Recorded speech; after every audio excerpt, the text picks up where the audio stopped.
आओ बच्चों, सोने से पहले हम जो अपनी वर्ड पावर इम्प्रूव कर लेते हैं। ओके, इंग्लिश को इम्प्रूव कर लेते हैं। ओके, तो देखो हम इसमें सीख रहे हैं आज पुट का मीनिंग। किसमें? पुट का मीनिंग। और मैं बहुत डिटेल में बताता रहूँगा धीरे धीरे करके। इसमें आप पुट के पीछे पड़ गया तो हमें पूरा का पूरे इसके बहुत एडवांस लेवल तक इसके मीनिंग हम सीखेंगे। ठीक है। अच्छा, पुट का पहला मीनिंग होता है रखना किसी चीज़ को कहीं रख देना। तो एग्जाम्पल्स कुछ कर लेते हैं।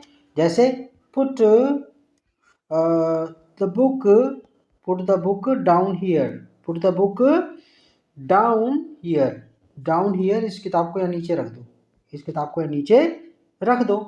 ओके, और आगे did you put, next example, did you put sugar in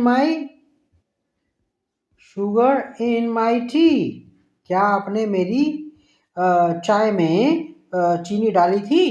ठीक है, did you put sugar in my T. अच्छा, पुट का एक और एग्जाम्पल और देखने। Put your hand up, put your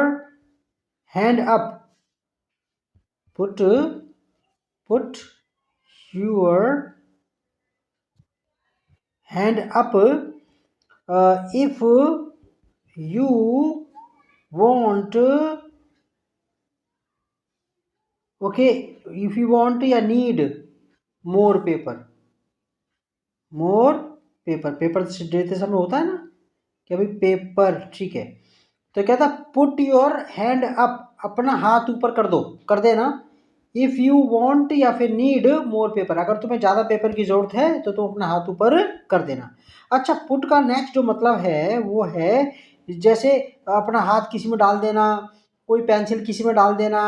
okay, मतलब किसी में ओके, तो to move something into a particular place of position using force, मतलब आपने जो है ना उसके, ठीक है, डाल देना। जैसे कि ही पुट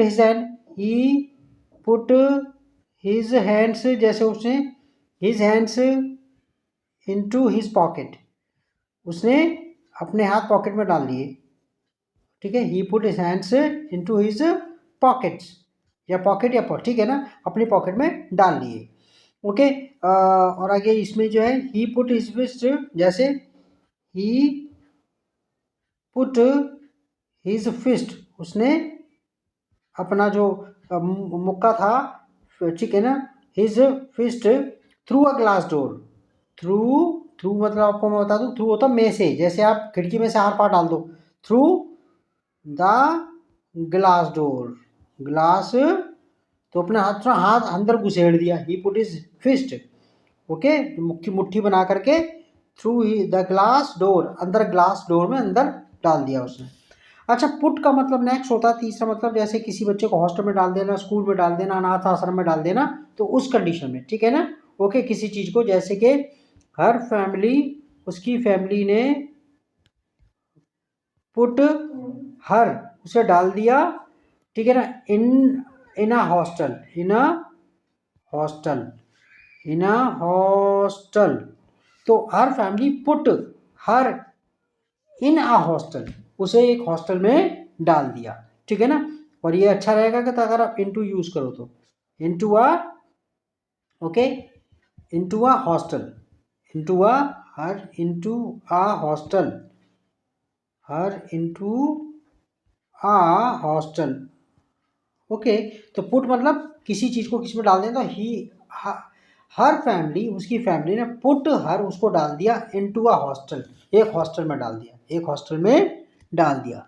ओके, तो ये हमारा तीसरा एग्जांपल भी हो गया। ठीक है। अच्छा, अब ये चौथा मीनिंग जो होता है वो आपका चौथा मीनिंग में है आपका, जैसे घर में ताला वाला नहीं लगा देते, अटैच करवा देना, नई अलमारी लगवा देना। ठीक है, तो जैसे वी, ठीक है ना, वी मस्ट, हमें लगवा देना चाहिए, we must, okay, new locks, we must put put, okay, new locks, हमें नए ताले लगवाने चाहिए ऑन द डोर, या सिंगुलर भी कह सकते हैं आप। ठीक है ना, लॉक, क्या, LOCK, अगर एक ही डोर के लिए कह रहे हैं तो या फिर लॉक्स कह दो। We must put new lock on the door, हमें दरवाजे में नया ताला लगवा लेना चाहिए। तो आप समझे ये लॉक है, आप समझ जाना इसके अंदर, फीलिंग समझ गए ना, लॉक लॉक लॉक लॉक, ठीक है ना, लॉक है ये, lock lock lock lock lock lock lock. New we put, we must put new, तुम्हारी टेंशन ही खत्म करूँ ना, new lock, okay, on the door, on the door, हमें नया वो ताला लगवा लेना चाहिए, ठीक है। तो ऐसे ही कल जो क्लास में ये मैं अपलोड कर रहा हूँ, ओके, और ऐसे करके तुम्हारा, ऐसे करके ही दो दो वर्ड इसमें, मतलब दो दो तीन तीन मीनिंग जो है इसमें आगे बढ़ते रहेंगे, ओके। ओके बच्चों, बाय बाय। और ये आप में जो भी मैं आपको बता रहा हूँ, you can trust the knowledge I am giving you, okay, and I would like you to just improve your English, and I promise that I will just help you improve your English a lot, okay. Bye bye, take care, good night.